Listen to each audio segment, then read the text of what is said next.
Hello, இன்னைக்கு பைபிள்லேருந்து ஒரு வசனம். சங்கீதம் 91:14. அவன் என்னிடத்தில் வாஞ்சையாக இருக்கிறபடியினால் அவனை விடுவிப்பேன். என் நாமத்தை அவன் அறிந்திருக்கிறபடியினால் அவனை உயர்ந்த அடைக்கலத்திலே வைப்பேன். இன்னைக்கு கர்த்தர் உங்களை பார்த்தா இந்த வார்த்தை சொல்லுகிறாரு. நீங்கள் எந்த காரியத்தில் விழுந்து கிடந்தாலும் அதிலிருந்து தூக்கி உயர்ந்த அடைக்கலத்தில் வைப்பேன்னு சொல்கிறார்.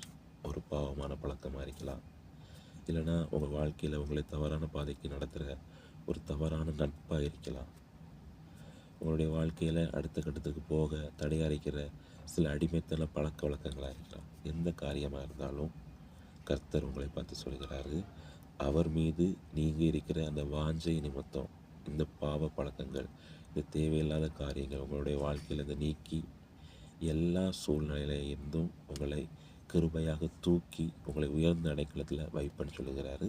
விசுவாசிக்க. God bless. ஆமென்.